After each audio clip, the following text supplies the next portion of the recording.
call this meeting, June 18th, Finance Department to order.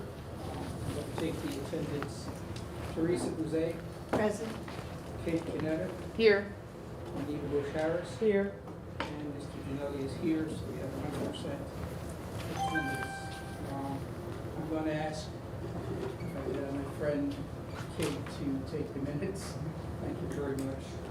Okay, we've got a lengthy agenda tonight, so everybody has a copy of the packet.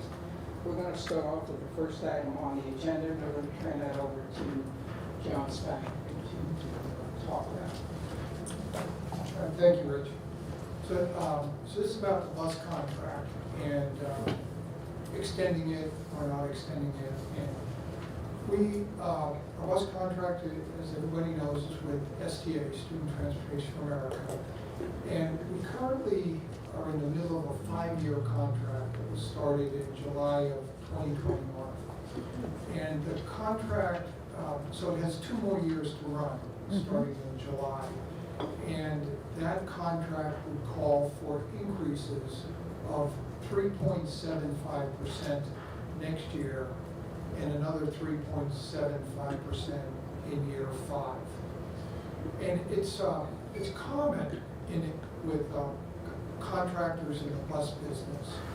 When they get to the end or towards the end of their contract, they'll come in and ask for some type of extension, or they'll offer an incentive.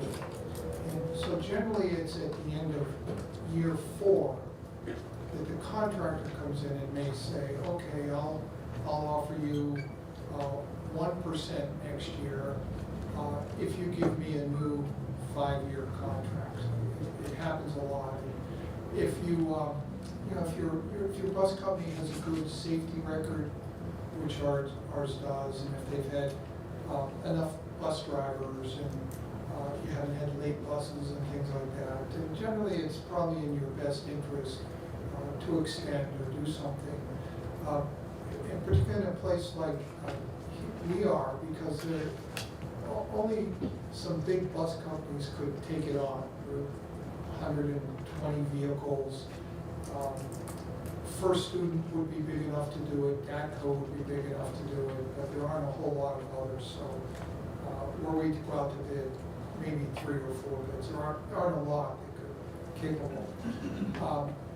So that's normally what happens. And but what we did this time, when we saw that the budget was going to be as difficult as it was, we said to ourselves, well, maybe we should approach them.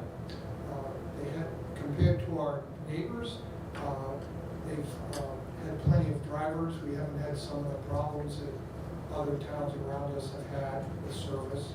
Their safety record has been good, and generally been pretty pleased. So we reached out to them and said, we think we're going to have a difficult budget season. Would you like to maybe look at starting a new contract 2 years earlier? In exchange, we would expect a 0% increase in year 1. We would be interested. And they were. And so we started some conversations back and forth. And they said a couple things. They had just themselves settled a new contract with their drivers who are unionized. And it's a little higher than they expected. So they felt some cost pressure. Whether some of that was posturing or just trying to get an edge, I don't know. But we came to what was a verbal understanding that we would start a new contract. Of course, we would come to you first and to the board. That would have a 0% increase next year instead of the 3.75, and that would save us roughly $350,000. We could cut the budget line next year. We talked about the 2nd year and the 3rd year, and what we agreed to was a 4.75 in year 2, followed by 3 years of 6%, 6, and 6, or an average of 4.55 over the 5 years. And we thought it was a good idea. We even talked about putting it on the board's agenda tomorrow night, but as we thought about some more, meeting with Rich and some others, we'd like to continue to negotiate and to see if we could do even better than this. It's a big contract, it's more than $10 million. They don't want to give it up to a competitor, so we'd like to try. And so that's what we're here tonight to ask if you would agree that we could continue. Probably, I'm sure by August we'd have an answer well before the school year starts. The savings would be lost. So highlights, Rich, you think? Yeah, to pick up what John summarized, to add to John, I agree, because when he came back and indicated what the proposal was, my feeling is if you don't ask for something, you're not going to get it. I'm not too happy with the 3 consecutive years of 6%. Particularly, there's nothing in the calculations that we have, and I did a quick calculations, that at the end of the contract, based on the information we have, we would have increased over the current year $2.5 million just incrementally. And when you get 6%, it's 6% this year on top of 6% prior year, so it's like compounding. We're not in a rush, and I think that, and an important thing to remember too, it does not include, right now it's 136 buses, I believe, it doesn't include the additional buses that could be anywhere from 20 to 28 buses, I'm not sure, in terms of the academy, at about $70,000 a bus. So again, that's going to increase your costs. The contract that was attached, I'm not interested in that because I don't have expertise in that. So the people that put contracts relative to Danbury, that's their expertise. Our purpose tonight was just to see if we can get a consensus from you all that there be no rush in accepting this. We have a placeholder in the budget for approximately $350. And if you think it wise, as John and I do and others, that we go back and see if we can get a little bit more money, we'd like to add that consensus. Okay. I, for the most part, I would agree. I think we, if we've got the time to try to bargain with them a little bit, we should take advantage of that time that we have. Worst case scenarios, we wind up back where we are now. I'm wondering if those 6% increases, if some of their tactic is in consideration from the previous contract that we had, because if I remember correctly, that was negotiated before the pandemic broke, and we had negotiated that pretty well, and then the pandemic happened. It really threw their operations into flux, and subsequent area schools that were negotiating, districts that were negotiating, found that they were seeing higher and higher rates, and so we kind of patted ourselves on the back at that point and said, hey, we did a good job here. So I'm just wondering if that 6% is their attempt to kind of reclaim and position us where some of these other districts are. And, I say that out loud because I wonder in the continued negotiation with them if there's some way to sort of bring that forward and sort of not leverage it against them per se, but make it part of the conversation. So to the point, whoever the district likes to do negotiations, at least if we could and tell them that we agree that we'd like to go back to have further conversations on this. I'm going to assume that it would be unanimous that we then do this. Would that be correct? I'm all for it. Okay, Juanita? Yes. Okay. Thank you very much. The second item we Wait, have. can I just add one thing? I'm sorry, Karen. And I know at some point we had discussed this a little bit, but the buses will be parked. So understanding that there's a desire to have the buses be parked at the new site in the back lot. So there's a value to that for them, as in not renting or leasing additional space for the added buses. And so I think it would behoove us to get an appraisal on what that value component is, so that we could use it to negotiate Mother's the contract. Yes, that was fine. Thank you. Second item on the agenda is the May 24 financial report. I'll turn that over both to John and Mike. The package that was presented was for the 11 months ending May 31st, as Rich said. This month, total expenditures came in at $15.6 million, which is about $3 million higher than our 8-month average prior, which is around 12.4. And the reason for that is just about every year, there are 2 months out of the year, since we pay bi-weekly, where there are 3 payrolls. December is usually 1, and May. So this May, there were 3 payrolls, and each payroll, on average, is about $3.3 million. So that makes up that difference. And if you'll note, along with that, you'll see that the average benefit cost didn't move much, and that's because benefits are deducted from paychecks twice. So we pay monthly in other words, so that's not going to change.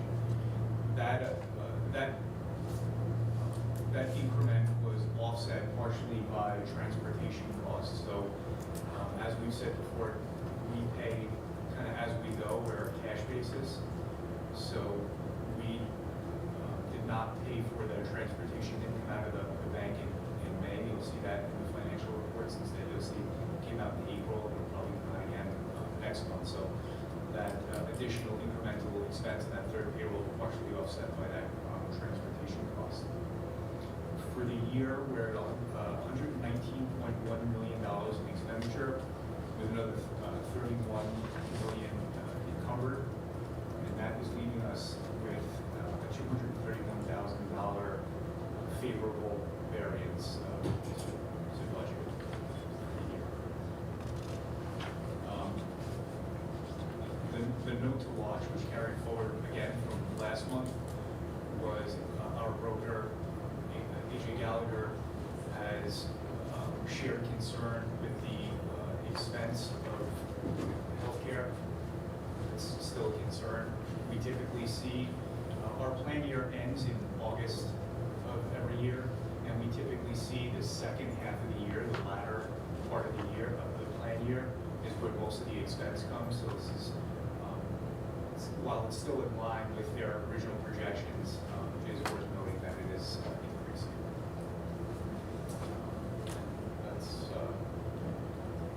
I might just add to what Mike said. So the unencumbered balance right now is about $230,000. That will drop a little bit by the end of June, but in no way will that turn red or go into the minus. We've opened up the new budget year, and people are, principals and things like people like that are placing their orders for the fall against the new budget. And once you open the new budget, that takes all the pressure off the old budget. So there's very few things that are coming in that will chew up that $230,000.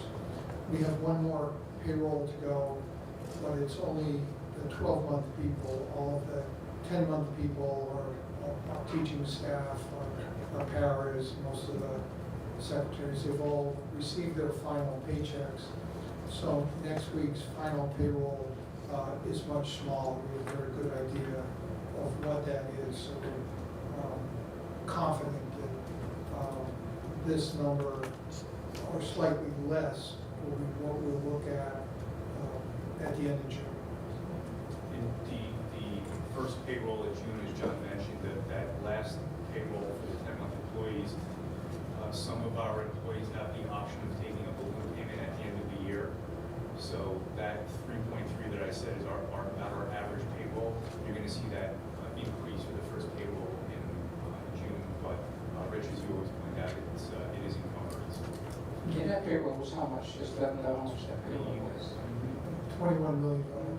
So when you look at the current month, next month, when they show you the cash flow next month, that monthly figure is gonna jump because of that. I like the monthly, it has a straw action because it's a cash basis, but it does explain certain idiosyncrasies that you can pick up, and if you understand the reasons why, it helps us better understand the implications. So the fact that we didn't pay the transportation, it's just a payment cycle, doesn't mean we have the money or things like that. So it's only used as a guide. What is important to me is, at this particular stage of the game, is that unencumbered balance of $231,000. John and Mike seem to feel, looking at the accounting expenses weekly, that we seem to be, I'm going to say we, myself, based on what they tell me, comfortable that we'll wind up in the black this year. So we'll keep our fingers crossed. But that being the case, we've come a long way from what we initially started the year at. So things worked out well. I'm hoping next year that with the budget, the alignments, and the accounting of where expenses go, we can get more involved into variances.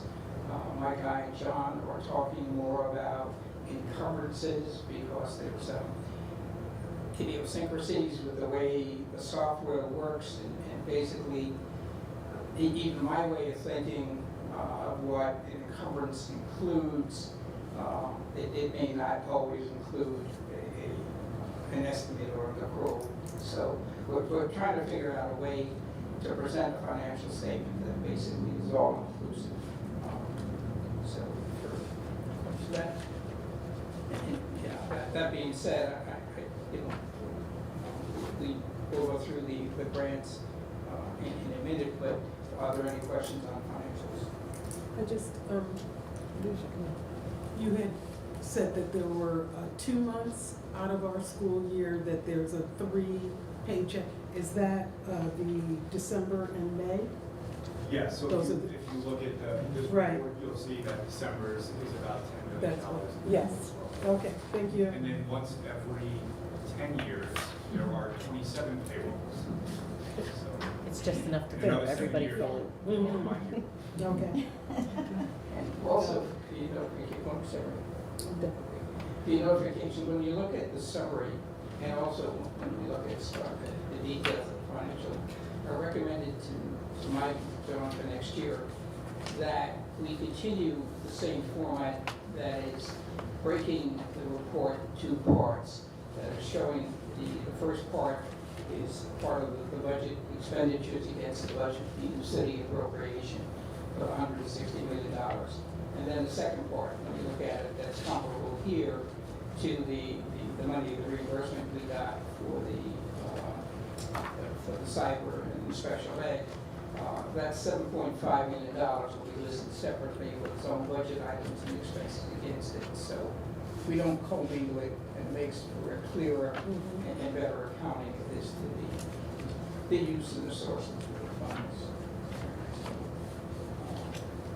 I'd like to move to the grants. If there's my comment before I ask John and Mike on that. My comment on the grants is, over my experience and time on the board, we've never really spent much time dealing with grants. The numbers have grown, with the exception of the ESSER years where it became high. The grants really weren't looked at very much. What I'd like to do is to focus next year, and to further that is to get a better understanding as to what these grants are, what they mean, the difference between Title I, II, III, and IV, LEAP, and all the other stuff, which I personally hear about Alliance, but I really don't understand what they mean. So I think the better understanding that we have for these grants, the better off we are, and then also perhaps some sort of notation as to which of these grants go for more than 1 year. My point to John and Mike, there's an unencumbered balance here $6 million. Could you share the page that you're reading from, Scott? On the grant page, when you look at the grants, it's 2 pages. The grant says grant fund summary report. It's right after the general fund, right behind the page. You should get this ahead of time. It's the second page. Thank you. Sorry. There's an unencumbered balance of $6 million. Does that $6 million include funding that are for a period greater than this fiscal year? Or I guess also what I'm saying is, how much of that we anticipate and can expect that could be favorably left over at the end of the year? I think it would be, less than $1 million. Some grants, the 2-year grants you mentioned, you can carry over unused budgets. Some of those have limits, formulas, how much you can carry over, and those you can't. But what you'll see, certainly next month, is the bigger grants will all be fully utilized. The Alliance, the ESSER 3, some of those. The State Ed Department accelerated the usual process that we follow. Of all times a year, they're closing their system down for maintenance. Couldn't pick a worse week. So they asked all of the school districts to put in their expenditures, either what they've spent or what they've encumbered and expect to spend through the end of June. We had to do that by last Friday. So we did. But as we did it, we made sure that all of the grants that we could utilize, reutilize, set aside. So there'll be very little left at the end of next month. Normally, we would do that next week, early July. There's a grace period, but we didn't have that luxury this time. So, Teresa? Is it possible, or is it worthwhile breaking down the grants to federal grants, state grants, private grants? I mean, is it worthwhile doing that? I think it is. I think that's come up before.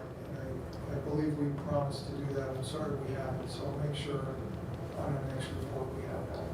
Yeah, along with Yeah. expiration date or whatever. If I could just add to that, it is helpful to categorize them, because some of them have very similar characteristics. So in a federal grant versus the state entitlement grants, there are, one-time grants, there are competitive grants, there are grants that we get every year as automatically, some go up, so it is a lot to wrangle, and while there's, there are so many one-off, smaller grants that are, I wouldn't say they're inconsequential because we rely on all of them, but they're, it's at least worth a walk through the largest grants that we have to understand how they support the district, and then what we're allowed categorically to spend on. It's kind of important. And also I asked John and Mike for next year that we have a budget in the set aside for the Alliance, being the only grant was it's close to $30 million. I'd like to see that. Historically, we've never had a budget for that, so there may be, I don't know how many line numbers in there, but it's big enough, it represents close to, more than 50, let's say 50% of the total budgets. But again, what we're doing, the more we understand about what we're looking at, the more questions you have, the more we could refine it so that it has a significance and a meaning to us. The whole purpose of all of this is to be good stewards of some $200 million that we're entrusted with, and that we can feel comfortable that we understand what's being presented to us, and then have any questions as to, that would satisfy our interests. So, And just to add the request for the information, the additional information, as I'm looking at this and understanding it, we have a budgeted amount from a grant. We have, year-to-date, the amount that has been used or dispersed, correct? The encumbrance, and then the budget balance. So I'm a little concerned that we have, year-to-date, some are zero. And so are we, and because I don't know the span of time to use the grant, have we turned it back? I mean, in other words, it went to waste. We got the grant, we didn't use it, and now it's dead in the water, right? I'm not sure, and that's why I think that additional information gives us something to go on when we look and say, so what's the reason, you know, we got the grant, we didn't use it. So that's, Yeah. I'm just, The process I described that we had to go through last week, told us that we would not be turning back in. We made the effort to use the money before, while we could. Our grant accountant told me there was $2,500 that would have been left over. He asked the state for a special waiver, and they said, okay, so we think that's gone too. So right now, we don't expect anything going back. And that's what we try and do. As you get into the second half of June like we are, we're trying to first make sure that no money goes back to the state at all, or back to the federal government. That kind of guides our activities. And we fight hard for our budgets, so we try and make sure that they're used for the reasons we originally set down. And I don't want to say not turn it back to the city, but if we had to turn something back, we'd rather turn it back to the city than to the state or the federal government, because it stays within Danvers. So, and that kind of drives our actions. well, that will be helpful because the amounts of some of these, and then to go over and see zero, it would be helpful to know if it's a city or a state grant, Yeah. and to know a little bit of, then I would be able to ask the question of, and now, how was that used? How was it dispersed? Maybe, from what my understanding is, sometimes grants have stipulations of how it can be used. And most grants. And most, of course, most do, but I mean, Yeah. we may not be able to pay certain things, salaries or Exactly. different things, but those would be the questions that what I would ask on the year-to-date items that currently have a zero. But I think what you're telling me is that when we get the next report, those zeros may not be there. Correct. Okay, so then the question would be, so tell me how that was used, that amount of money. Thank you. Okay.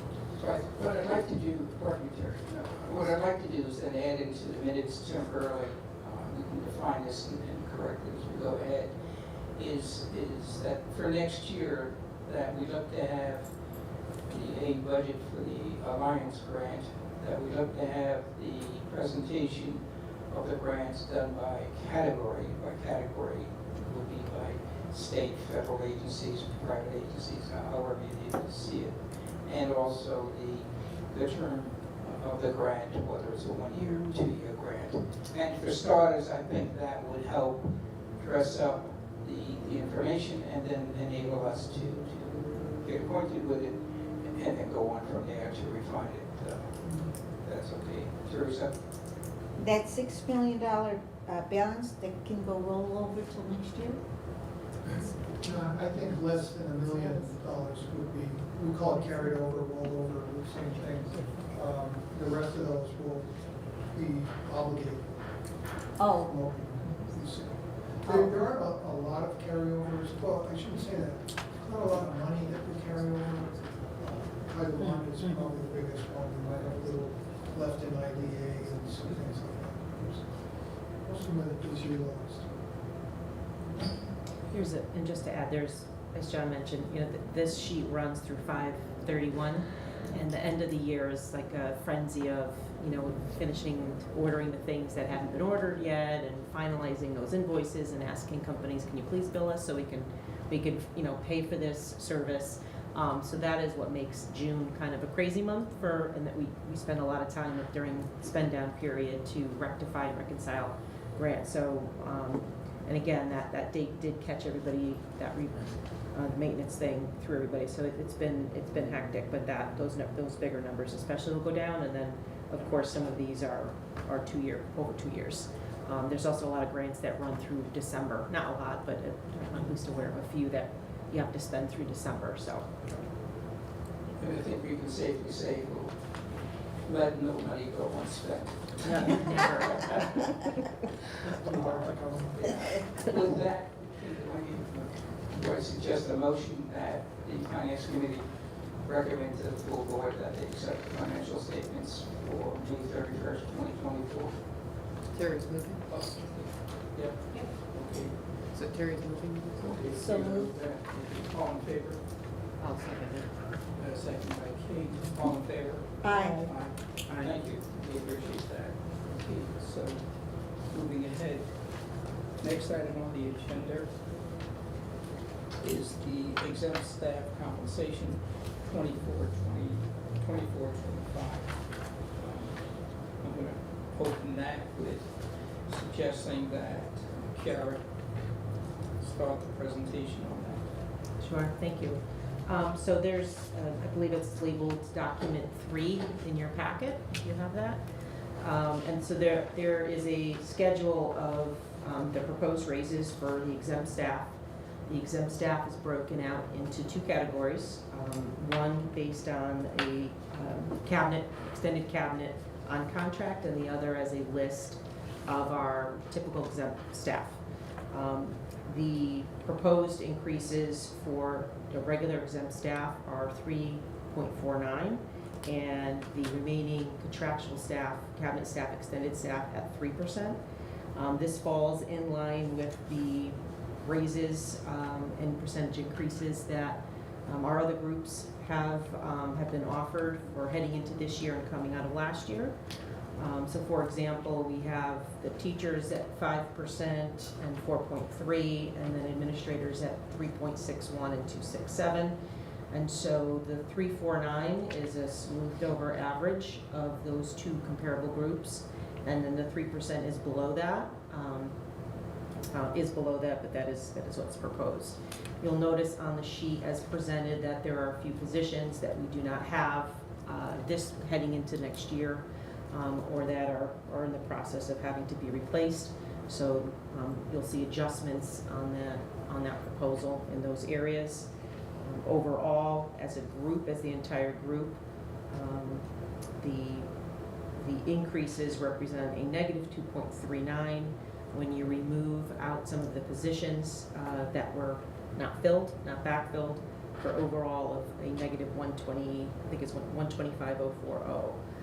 So this is a group that we definitely trying to retain. I think retention heading into this school year and next school year with our staff is going to be very important. And we have certainly, kept this in line with the other groups as presented and we've negotiated across the last 2 years. Before we start the conversation, and I want to clarify something. It's been my experience, and I just want to get a clarification, that with my absence in the last couple of years, prior to that, the board hasn't voted on this. This is nothing that we vote on. It's something that the superintendent, as their job, recommends, I guess is the best word I can think of, or advises us as to what they are looking to do. This money is already incorporated into the budget. We have a placeholder across the board for 4%. This is the superintendent's way of saying this is the way we're going to allocate monies spent for these people. It's my understanding also is that these number of people are the only people that are not in the bargaining group, is that right, Kim? So, to the point that Kara made, all the other unions have received increases, is a fact. So, I guess at the end of the conversation is, I don't believe there's a vote here to be taken, and I want to clarify with Kim. Am I correct on that, or how do we proceed? You are correct on that. You do have a policy about it. The policy is in keeping with the general understanding of the law, which is that your superintendent is the CEO of your organization. And once she has been allotted a sum of money, an amount of money, that it's her job or task to provide a system of compensation. And so she comes to advise you about that. And that's what your policy says, and that's the general statement. And it doesn't preclude us from expressing an opinion. So that's, that's fine.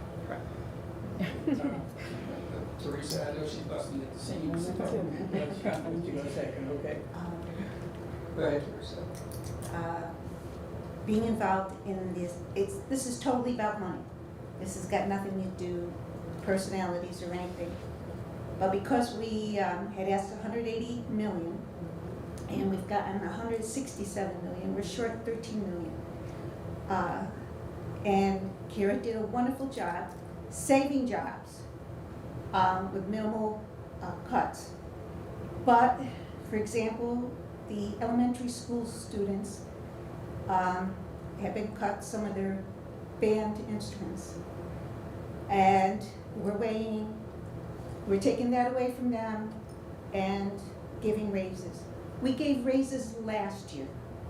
How come we need to do it again this year when we're also going to face another fiscal crisis, financial crisis, next spring? That's all I'm going to say. Thank you. Wendy. Thank you.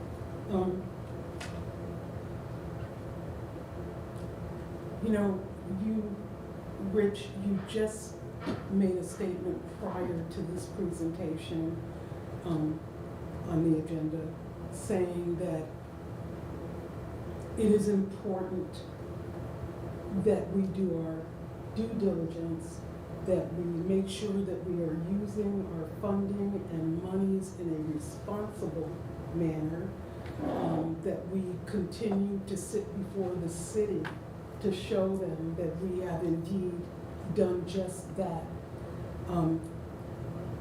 Listen, I just feel that we would be remiss in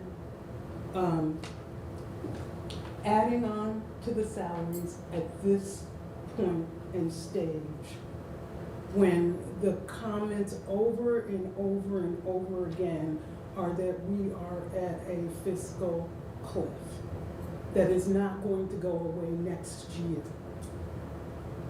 This does not mean that people are not doing their job, nor are they not worthy, of that addition. It's just the position that our school system is in right now, and our integrity with the community and our school system.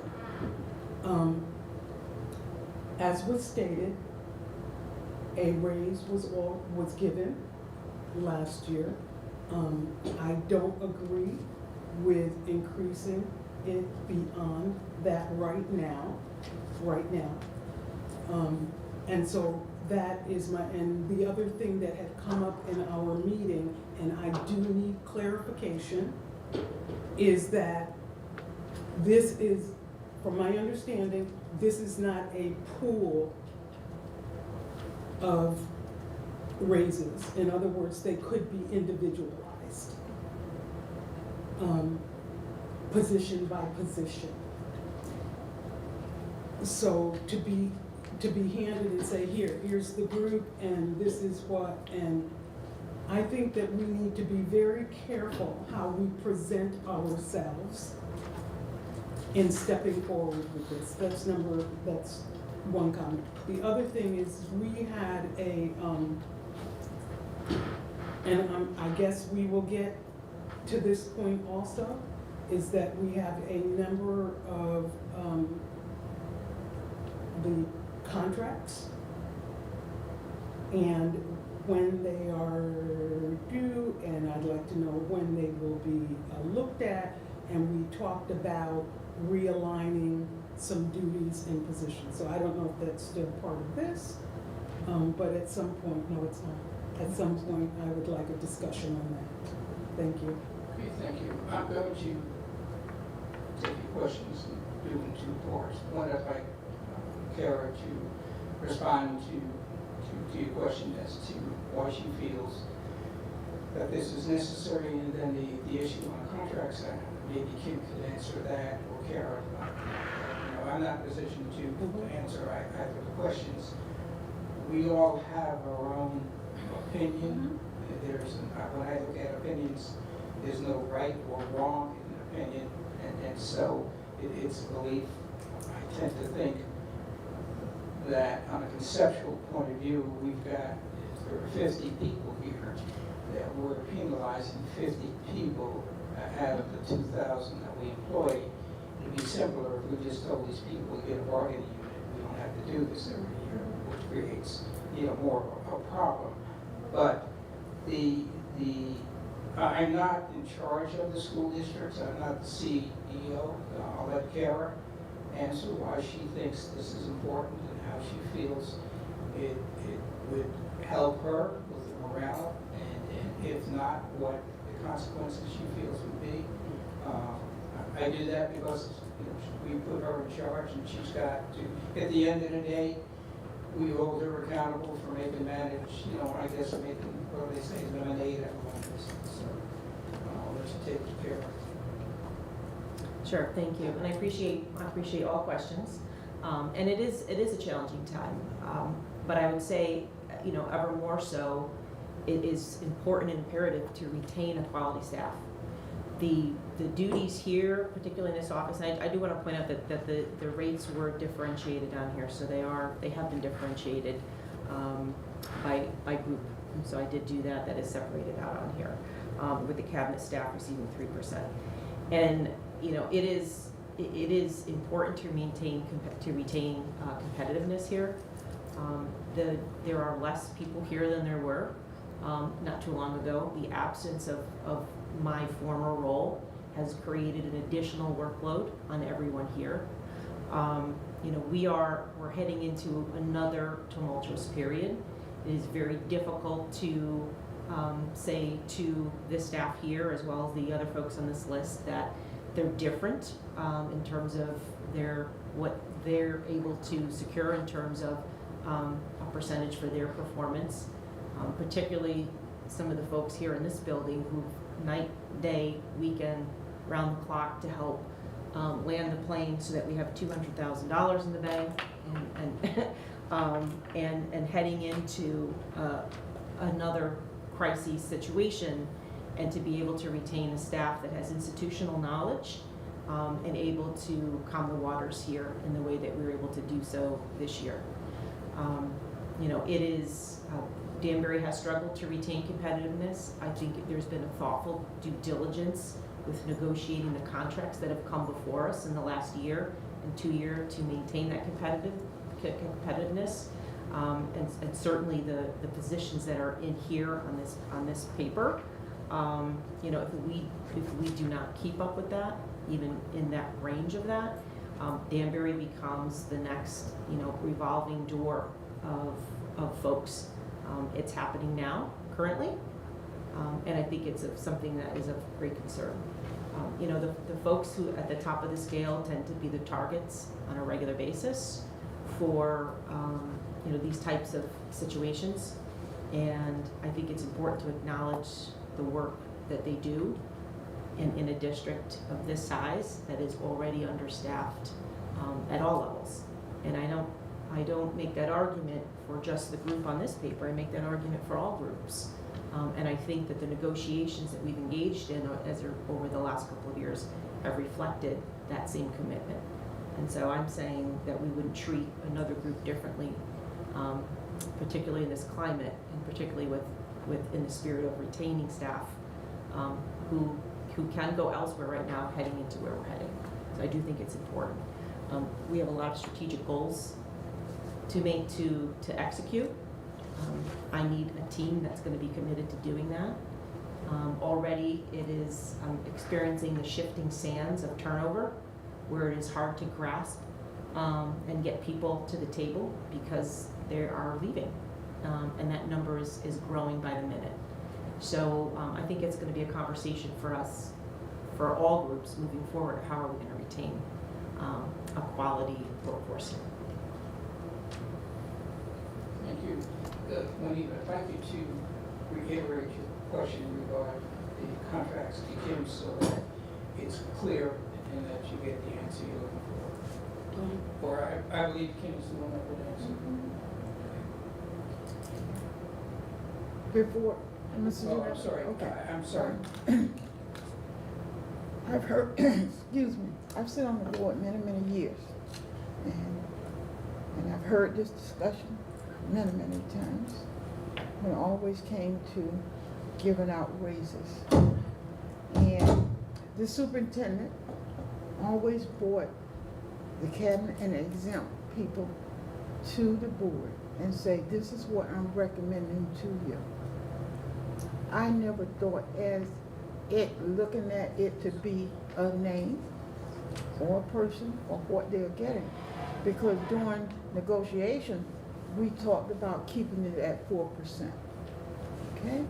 And most of you sit on quite a few of those teams and you know how it is. Okay? People work hard. We do not have the resources that we really need. And I know people keep saying that they don't want to work in this district because we are right now so fragile. Okay? So if we don't do this to me in the face of looking at people and being honest with people and trying to maintain some type of people that's going to be honest and work along with our superintendent to help us move forward. This is not money that we're going to have to go out and seek and we find.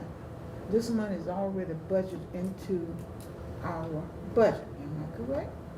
And when we sit down and negotiate, we try to keep it within that 4%. I'm comfortable, common council people, whoever want to ask me, why do you give raise? Okay? So, no one wants to work a whole year for nothing. And I remember, and I'm going to call it Dr. Sapp, went on to sit on this board, and I think it was for a year, 2 years. He did not get a raise or would not accept a raise because he wanted his cabinet and his support staff to get a raise. I'm comfortable. It's not my money. I believe it's the right thing for us to do to move forward on accepting this, what superintendents bring forth to us. That's all I have to say. Thank you. So let Juanita go, please. Thank you. Mine is on, it was a different issue. Mine is a separate issue, the contract, so Yes. I'll continue discussion. You want to defer to Teresa, go ahead.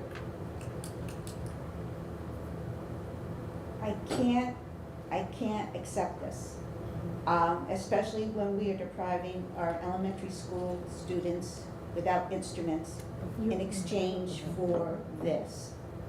I was involved in the budget process. We faced the ad hoc committee, city council. We faced the ire of the union president right here in the boardroom for mismanagement. And out of all that, that was most upsetting because we tried. And I know these people tried, but we got to draw the line. The budget is tough. And to neglect items for our children for raises at this time is not appropriate. Thank you. I just want to address the music for a second. So we do have, our staff right now has been working very hard to separate out and redefine some things. And so we are very close to being able to offer strings in grade 4 for the kids who took it in grade 3 to keep that going. And we've also embedded and purchased ukuleles and recorders to teach all students music. So whereas before we haven't had that. So we're adding that in, and we do believe that the way we did a creative way of reorganizing the staff, and they're working on those schedules now, and the new music teachers will be getting new schedules over the summer. So the group is working very, very diligently on that to maintain those instruments in grade 4 and 5. Grade 3 is a much different story, but it's also not that common that we have to pull out individual semi-private lessons in grade 3. But that is going to be difficult to maintain moving forward in almost any budget. But we've definitely come around and have been able to add on that. And I do want to say it's not necessarily a trade-off for salaries for instruments. I don't think that's a fair comparison, and I understand because it hurts us just the same. But every year since I've worked here, it's books, it's computers, it's laptops, it's infrastructure, it's other staffing that we don't have. There's been a quiet, slow burn here in this district in the form of just not filling jobs. And so last year was more public in the sense that we actually had to physically cut real people and give a pink slip for the first time in a while. But every single year, this district has done more with less across the board, every group, you name it. And we certainly here in central office feel the pressure of that dynamic on a regular basis. And so whether it's books, whether it's computers, this year the instruments were part of that.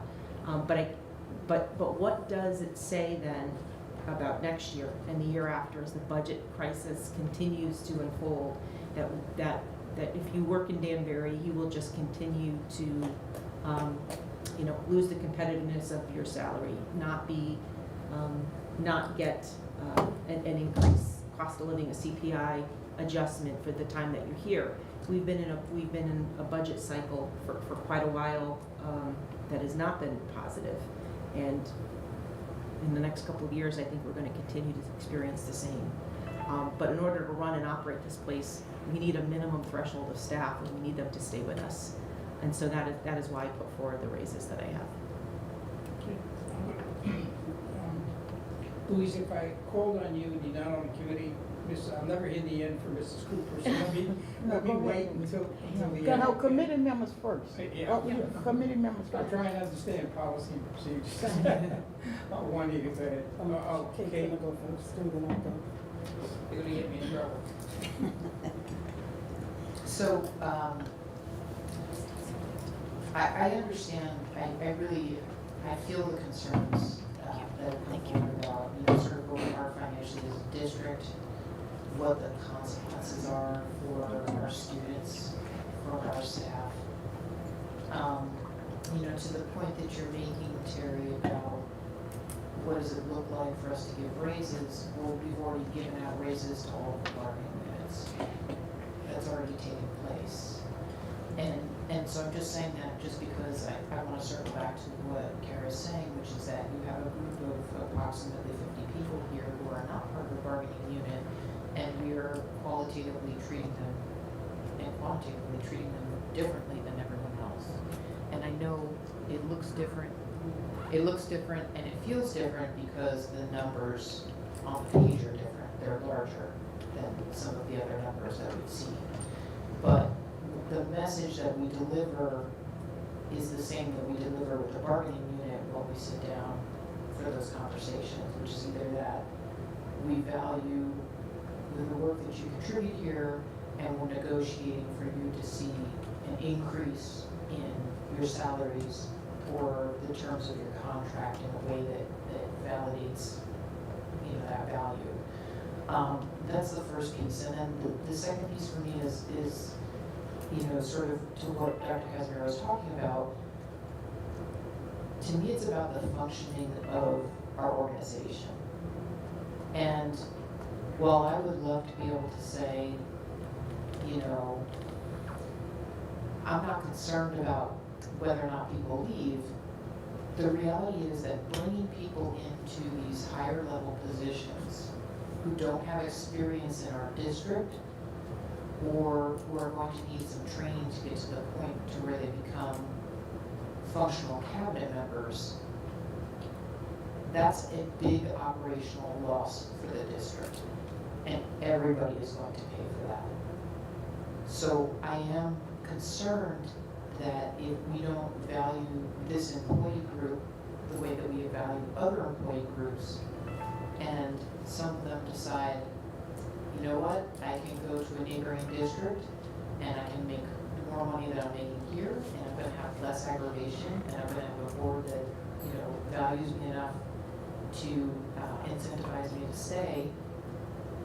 That's just reality, and maybe it does make me feel a little bit like I'm being held hostage a little bit, but my choice is either acknowledge the reality, which is that some of these folks who are very valuable and integral to our operations are going to leave, and we're going to be faced with the reality of replacing those folks, and Dr. Casimiro is going to be faced with that reality, which is going to take her away from any other work at the table, or make a decision to move forward with something that optically doesn't look great to other folks, even though, and then maybe they're not going to understand fully why I'm making the decision that I'm making, but I'm doing it for the health of the overall health of the organization, because the problems we have to work on are not going to get easier with fewer experienced people. That's just the way I look at it. Thank you. Yes, I want to circle back around.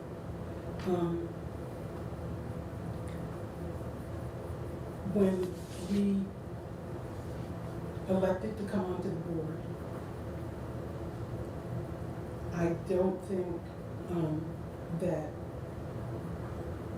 we came before the board without having courage. And sometimes that courage requires us in the face of a storm to stand grounded.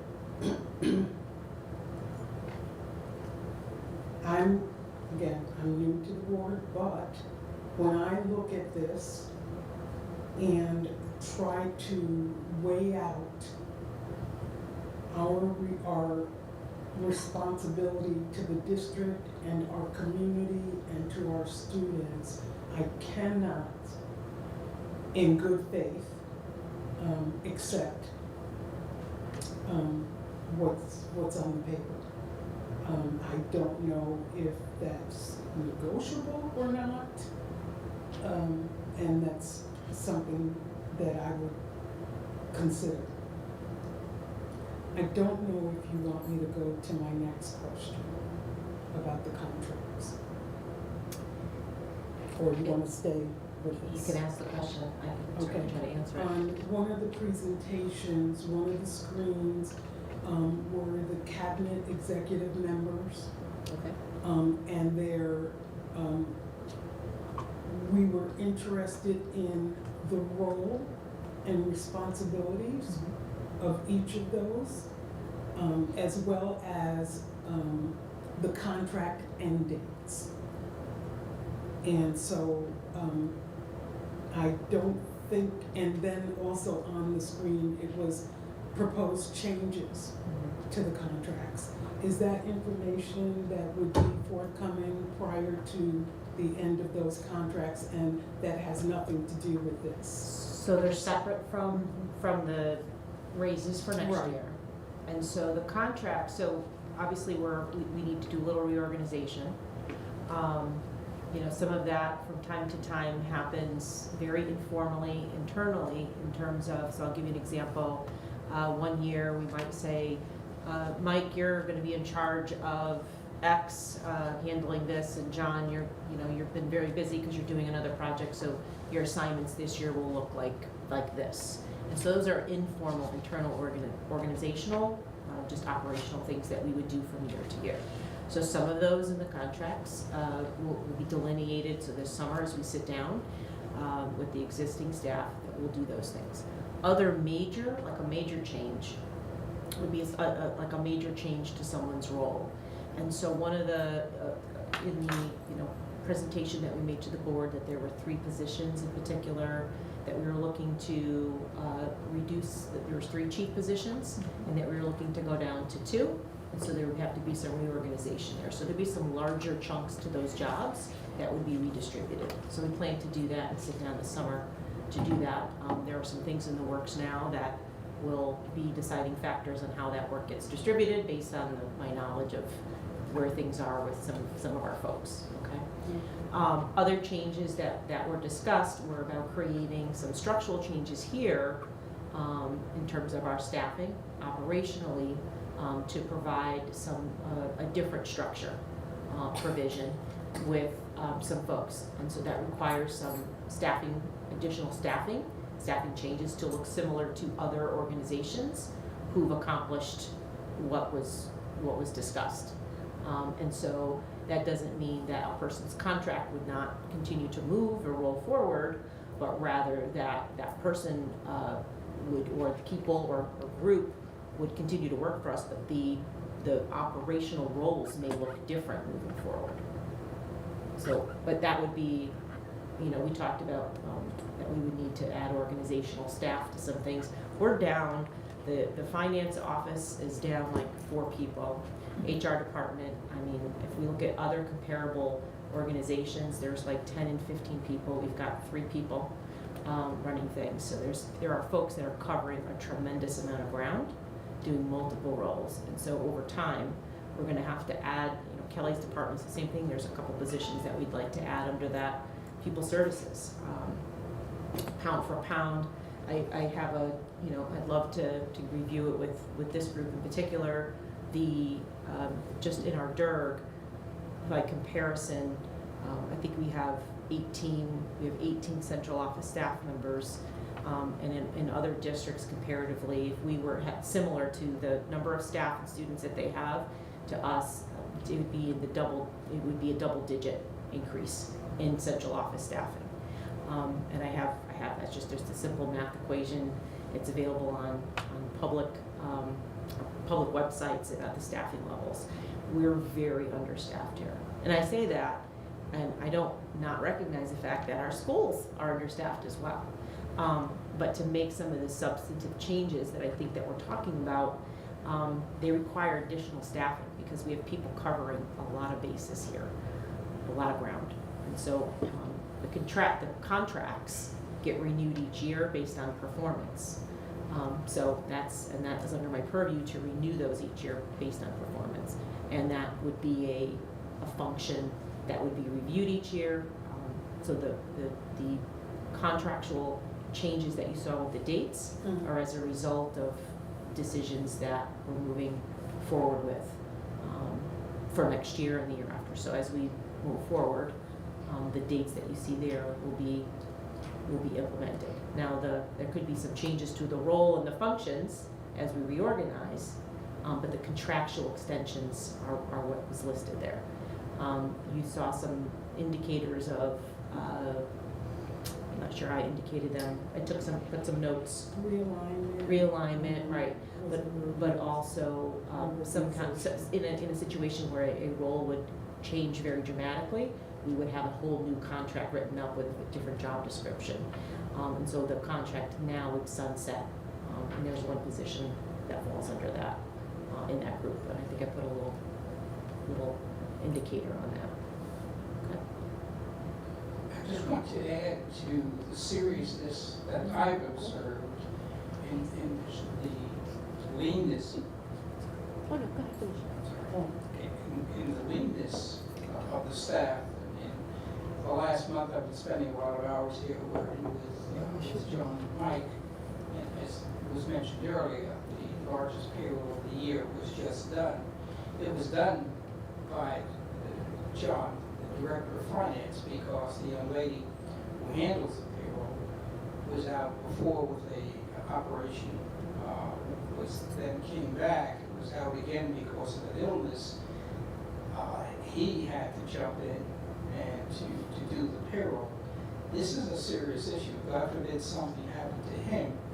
you have 2,000 people that are not getting paid. They're gonna be knocking on your doors, saying this is all baloney.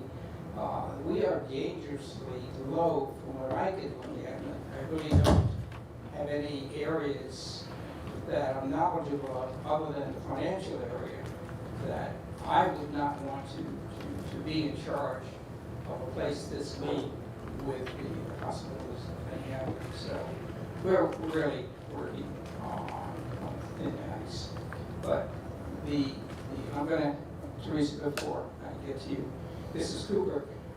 Do I entertain the question from Louisa at the end of the meeting, or at the end of just this session, for her to make the comment? Well, if no other board members have any particular questions concerning what we're talking about now, then you will ask her. Okay, fine. Teresa, do you have any other?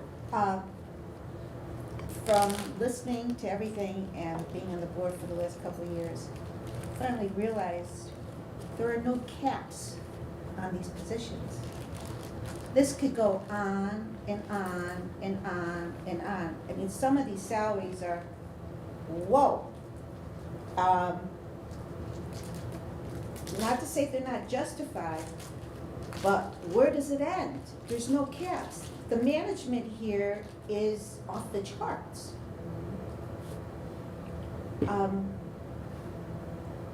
There's gotta be, and that's where the raises come in. Every year you gotta give a raise, you gotta give a raise, you gotta give a raise. That's not true in the real world. It's not true. And you do wanna keep your people. You do. But people know it's tough times. And this financial crisis, it was tough. So to say 3.49, it's just too much. Too much. Thank you. All right, so any other board members have any other questions on this subject? If not, then Louisa, go ahead. Thank you. First question, were these raises budgeted in the 180 million? Yes. So because we didn't receive the 180 million, was it ever discussed when we were looking at all the cuts or adjustments that we were doing to the district? How did this come into play when we were balancing it out? And I know that we've had to make a lot of shifts and adjustments with positions and that kind of thing, but I'm and I know that we're bringing in different musical instruction, but it's very difficult to look at a third grader and say, well, next year you can't play band, maybe you can do it in fifth grade, and then the parents are gonna get wind of this. And how do we balance that? How do we do that? And the fact that it was budgeted in the 181 million was fine if we got 181 million. That I have no issue. But we didn't even come close to that. And we had to get an additional 7.5 from the city to help us on top of that. So I do not doubt anybody's worthiness of this at all. I do not. I don't question that. I'm trying to wrap my head around all of this, and it's sometimes it gets a little hard to figure that out. Thank you. In my opinion, is that I still look at it, that the 50 or some odd people that we're talking about, we're putting all this into the district and financial, problems we're having on these 50 people, where every other bargaining unit has been, and the current bargaining units that we're doing has been in the range, an acceptable range here. I look at it, as I said, that it's a conversation that we had. Each of us has their own opinion, which I think is correct. To have that opinion, at the end of the day, this is the opinion or a recommendation of the superintendent. I think to close this out, I don't know what I asked for. I mean, there's no vote on here, the only thing I can say as far as the minutes goes is that with regard to the proposed recommendation on salaries, that 50% of the committee members agree with the proposal and 50% don't.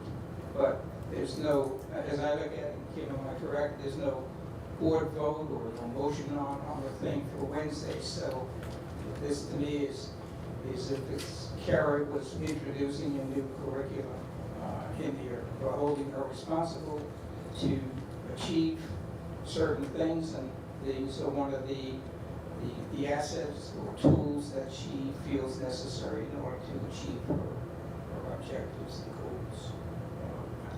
How do I phrase this for the meeting on Thursday? So, Kim, can I just interject before you respond to that? And I want you to know I do take everything that you're saying seriously. And I too have had to weigh the optical look. But I'm also very cognizant of area salaries, positions. I'm cognizant of the difficulty we've had in filling positions that already exist right now. The competitiveness of area systems where there is more money on the table for folks and benefits in a stable work environment. And that has been, we have reached out to folks to try to get people back, and they won't come back. It is these types of, especially in this category here, this is a perennial, an annual, discussion. And this always seems to be the group that, does bear a lot of the brunt. But I can tell you that, these are all high in demand jobs that are on these pages here. And again, people here cover a lot of ground. There's a tremendous amount of institutional knowledge attached to a lot of these jobs. Replacing folks who leave, and we're experiencing that now, is extraordinarily taxing on this district. And we don't have the manpower to train other people. We have no people underneath the people here. So when someone leaves, there's no understudy, and there's no 2 or 3 people in the office ready to step in and take over. That doesn't exist in this location here. And so that is one of the reasons why, there's some salaries that many people would say it's a wonderful salary. The help and the support underneath that is not here. And again, we're experiencing that now where folks are leaving and there is no one else. We joke about it all the time here. That person, if they ever get in a car crash, we're in trouble here. Don't ride together in the same car. I mean, that is how much that a lot of the people here do carry and do covering ground. We're a district that has been on the verge of we're a large district, but still at a small and medium staffing level in many areas. And so we just have not grown with the demands of this place. And then you throw in, and people have stayed with us out of goodwill, out of loyalty, true Danburyans, but that sentiment is changing. And I just think it's very important to make sure that we're taking care of everybody, because we cannot afford to head into next year. Even with the skeleton crew that we have right now, I'm very concerned. Thank you. Good. Just a point of clarification. So, at the board meeting, you will present this document.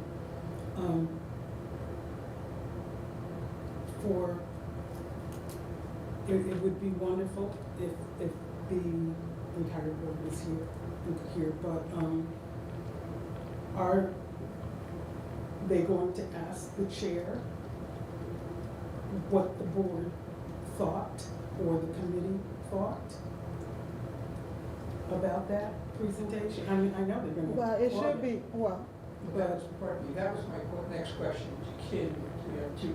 I was going to phrase it this way. From a finance committee, when I report what we've done, is that as I said here, when we get to this particular item, is that half of the committee members agreed and half it didn't, and there was no vote necessary. With regard to the motion, I'll leave that up to Kim and Gladys and Kara to decide how, if there's any motion or how that's recommended on the board. There's no It's motion. just a We are, presentation. you, But okay, what okay. What I'm trying to say is, I think it should be clear that at the board meeting, there's, not ultimately, we're not looking for a vote on this. It's just 11 people expressing the opinion, as 5 of us did here, or Correct. 6. I guess what I'm asking is, as usual, you may be called by the media to give your opinion Mm-hmm, on the presentation to the board mm-hmm. for the raises in the Raises, salaries. yes. Will you, and in your response, are you going to be responding with regard to what the committee, or? I would be responding, the committee has, the superintendent made a recommendation to the committee for the exempt and cabinet. The committee discussed this, and the committee is in favor of moving this forward. We're not. No. That's not.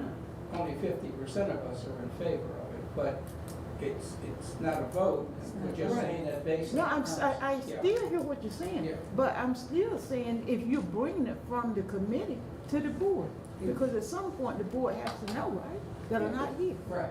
And the 11 people could then express their Yeah. opinion, and it could be 6 to 5. We can in that public Yeah. setting? Yeah. Okay, great, thank you. Thank you. Is that okay? My final thing, and I'll be real quick. Okay, and again, we've heard the discussion.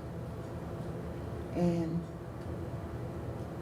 I would just like to, for us as a board, as we get past this or however you want to discuss how you feel, and you have that right as a board member, as an elected official. As we look at this list here, and there's some things and some positions that we should be looking at as a board come September, when we start back up, that we need some restructure, some redirection, some accountability for those positions. And I think that's a lot of positions that we have talked about earlier, that, even with this, what we're going through now, there are some positions that need to be restructured in order for this district to move forward in a positive way. Now, Mr. Chairman. But we also discussed that, but we can only recommend that, from what I understand. But that will be a discussion When in it doesn't September. shift Yeah. or change, Yeah. where does that leave? A dead discussion. And so, what I've always said, if nothing changes, and if we don't have that courage to speak up, to ask, to recommend, to suggest, and to expect changes, then have we done our job? But I think also, and I don't want to, I think know. the board has asked questions over the years. The information that we have given as board members, okay? We don't know if that information was 100% when we got it. We went on the faith of the person that was bringing it to us. Mhm. And we based our questions on that information that was brought to us. So maybe we didn't ask the question that now that you're asking, because you're different on the board and you bring a different perspective, okay? I'm talking about what information that was brought to us as board members, how we sort of judge what we was gonna ask. I'm going to say, again, I don't hold the money part. I think it's the right thing to do is to move this recommendation forth that the superintendent had brought forth to us.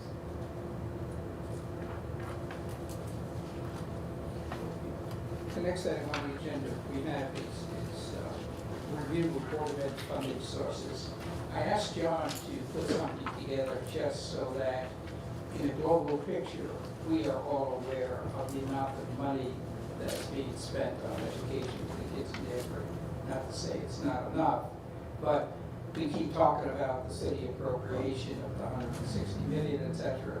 When you look at this, it's far greater than that, and as I said earlier, each of these components eventually will get to understand more specifically what's involved in it, so we can be better stewards of at least understanding the spending of the money. So John, just briefly go through.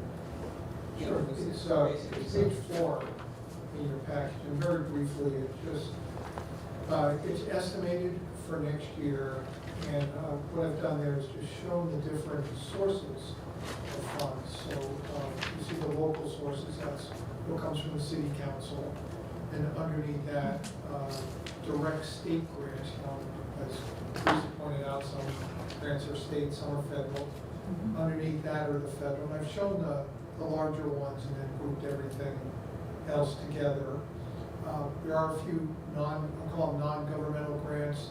The Bar Foundation, you're familiar with, that would fall in there.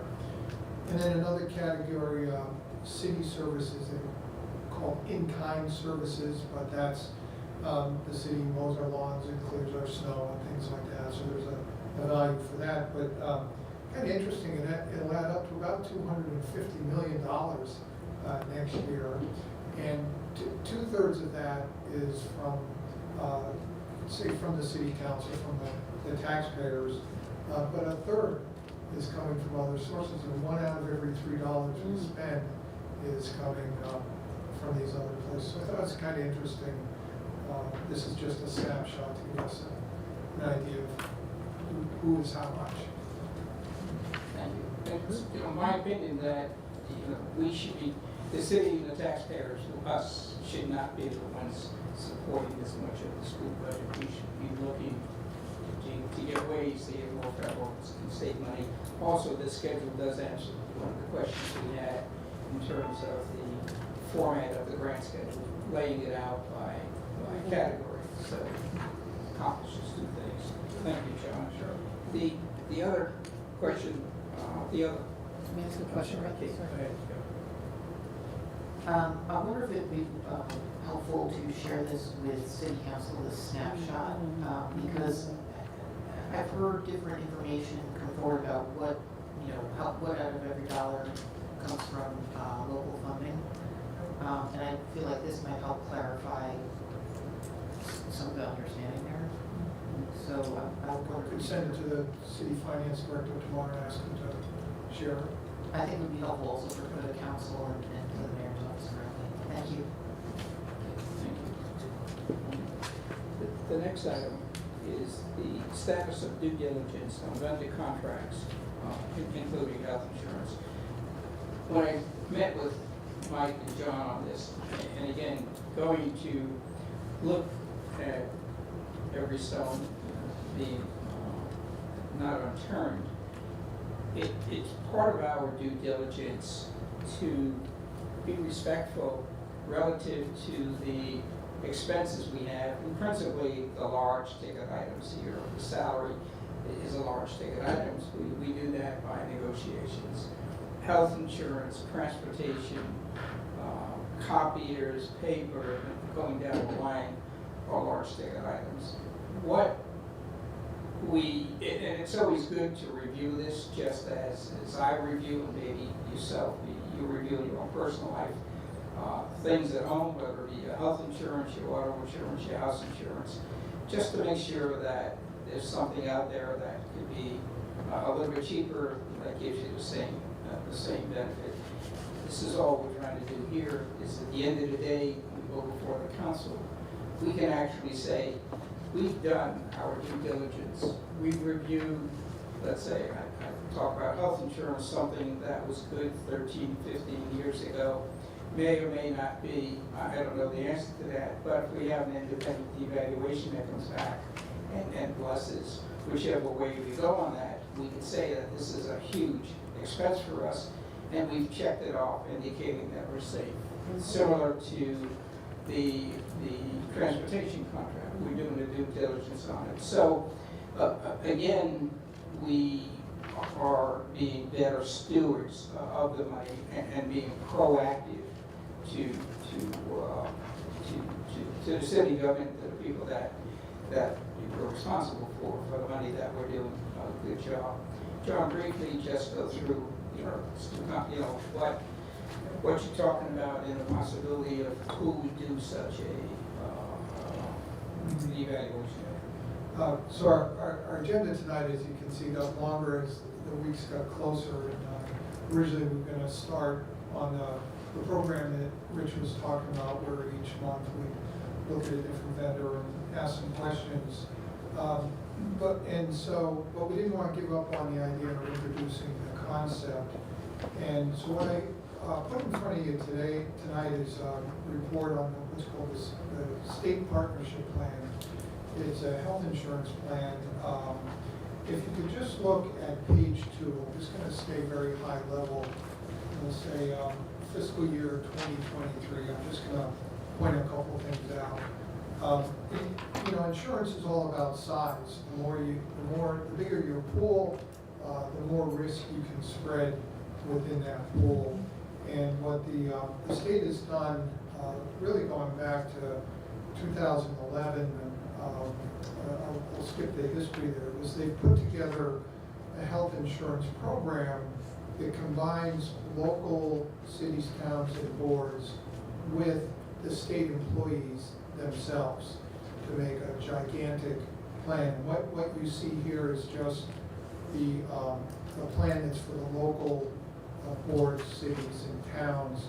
But as you can see, just on the 4th line here under executive summary, the claims from both plans, the state employees and the local employees, get pooled to determine the premium cost. That's where you get the benefits of size.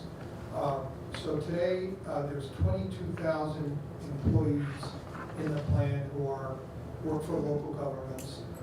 Along with their dependents, if you add their dependents, there's 52,000 people who are covered under this part of the plan.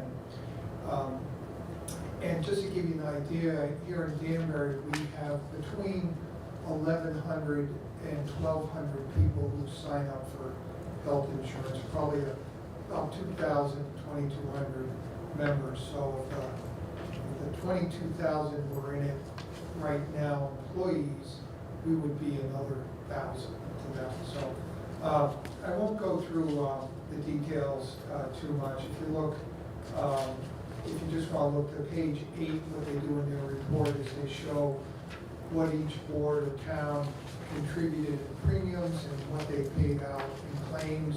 Some places paid more than they got it back in claims, others paid less, but they show it here. But after that, I printed out the list for you of who the members are now. I checked off a couple that we recognized: the Brookfield Board of Ed, New Milford Board of Ed, Stanford and Norwalk Boards of Ed, the cities and towns. You can look at that for yourself. Bridgeport is in it. They're the biggest. And then on the last page, I think it's kind of interesting the way they do a black and gray page. And the way they do their pricing is they segregate some groups. They have their active employees, single employee plus one family. Then they have a group of pre-65 retirees. Those are retirees who are not yet eligible for Medicare. So it's more expensive for them to participate. And then post-65 non-Medicare retirees, that's even more expensive. So they separate it out. What they've started doing, the reason you see these different counties listed going down the left is a doctor here in Fairfield County charges more than, say, a doctor in Holland County or London. So it's more expensive for us to buy than for the same benefits than it would someone up the line. So that's just the state plan. Important to point out, benefits are one of the 3 mandatory subjects of collective bargaining: wages, benefits, working conditions. So any changes would have to be bargained. It can't be things we unilaterally pick. So as Rich said, I think more of these will be on the Finance Committee agendas going forward, but we just want to give you a preview of the kind of things we might be looking Any comments on this? Okay. Actually, a couple questions. The first would be, so John, you're saying that 1,100 of our employees would be eligible to participate? Well, we go through an open enrollment every year like other employers, and right now, there are 1,100 employees who have signed up for health insurance. Okay. With their dependents, I think it's 2,200 covered lives. And some people don't, maybe they have insurance with their spouse or something else. Okay. And would this plan also cover dependents? Pardon? Would the state insurance cover dependents? It does. Thank you. Something that John said that was important is that this is a mandatory section of bargaining. And we have discussed this plan with the teachers union on that for the last couple of cycles. So in order to get those 1,000 people, we have to bargain over that. So all of our units that are in the Cigna plan right now are in the Cigna plan because that is the content of the collective bargaining agreements. Thank you.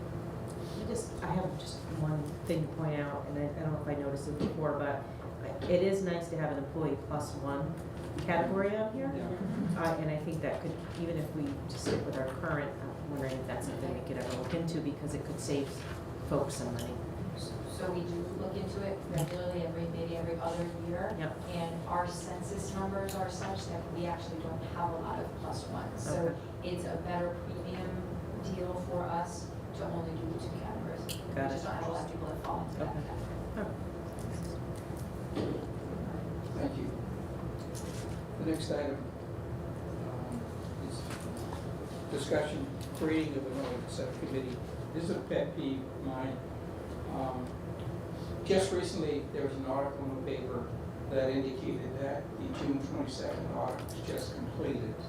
I haven't seen the audit yet, but it took maybe 2 years to do this.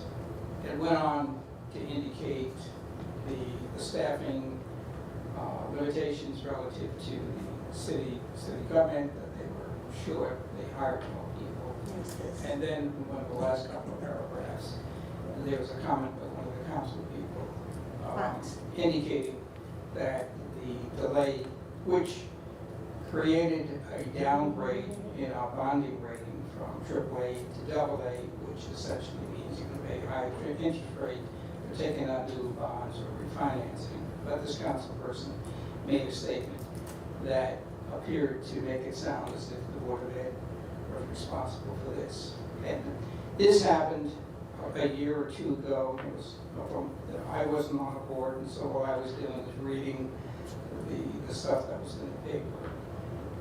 In my experience, it's criminal that we as an entity do not have a seat at the table of discussing issues with the city, the auditors, period.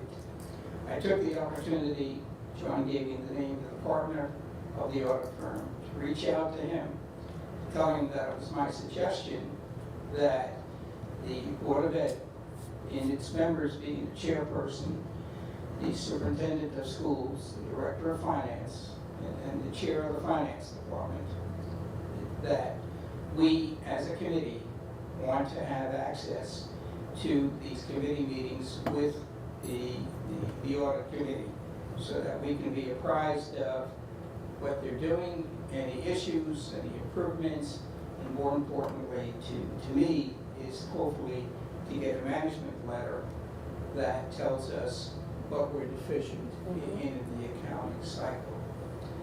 He responded to me this afternoon, right before the meeting, and to say yes, he would certainly do that, and he would recommend it to the audit committee of the city. So I look to have a seat at the table with the people, so that at least we can report back to the board what's happening on the audit. The June 23rd audit is just starting.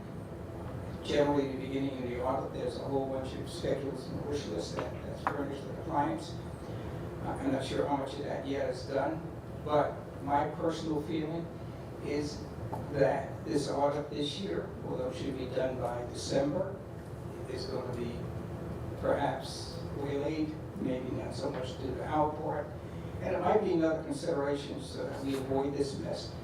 This is something in the future to see that we, since we do pay a sum of money to the city for the share of the audit, it may be something that we can get our own independent audit firm to come in, audit our books, so that we don't have to be tied into a schedule with the city auditors, that we do it on our schedule that is in line with what the schedule is, and have the city accounting firm rely on the certification of the public accounting firm. But, you know, that's something for down the road. But at least I think we made headways here to have a seat at the table regarding this particular function. Teresa? I agree, but being on the finance committee for the last couple of years and working with John, I find they omitted one important point in that article, was that this all happened during COVID. And as John told us numerous times, when he replied to their requests, he didn't hear any more. Instead of meeting around a table and say, well, we need this paper, and so you would give it to him, fine, but in Zoom, it just went into the ether realm. To me, these auditors, I don't want them anymore. I don't know if there's any other auditors. I expressed my displeasure in the past to the city. These people, like I said, it was COVID, during COVID, but going forward, if they don't meet in person, this is crazy what was happening. Am I right, John? The entire audit that they just finished, not one time did any of their staff put a foot into the Danbury Board of Education, to any of their facilities. They never walked in here. That may be how the bigger firms do it now. I suspect it probably is. But what's going unsaid, I believe, is the auditors have changed the way they audit in terms of closing entries. Rich knows this, and you would just make that. They don't do that anymore. They make you make them change your books, give it back to them, they check it out, they look at it again. They also, very briefly, a municipal audit takes our monthly report, say, and then the auditors recast it in terms of generally accepted accounting principles. That used to be something the auditors just used to do themselves before they published the report. Nowadays, they want us, the Board of Ed and the city, to do that for them, do it as we go along, or to recast things ourselves. And it's really created a whole new element of getting these things done that just 2 years ago was not there. Now, when I've asked them, they said, well, you know what happened with Enron, and we have to be careful, we have to cover ourselves. I think there's part of that too. So there's a lot of different things at play here, but I'm not going to disagree with you, like you said. I feel this gives, as I said, it's a seat at the table, something where we actually need, we pay for the service, we should have a right to voice our opinion, and we should have the right, being the board, to understand if there are any challenges or differences that are related to us. Are there any other discussions on that? I would just like to say, when we get the seat at the table, that's the right people that's sitting at the table, and that we be very careful when we sit at the table and who we're sitting with. So, you know, if we're going to move forward on this, I have no problem with it. It's coming through our superintendent and finance director, and possibly the chairperson of the finance. But let's make sure that this is the way that we want this to be handled. The item number 7, presentation of grants, will eliminate, because we've had conversations on that. Item number 8 is something I put on here. I've asked before, and I'd like you to think about what other kind of reporting that you would like to see. I've asked John and Mike that in the near future, I'd like to see reporting on what I refer to as an enterprise fund. There is a fund that's held by the school that used to have a substantial amount of money in it a number of years ago for the rental of the facilities, the high school and stuff like that. I don't know, perhaps 3-4 years ago was the last time that was done. But those are funds that we should be aware of.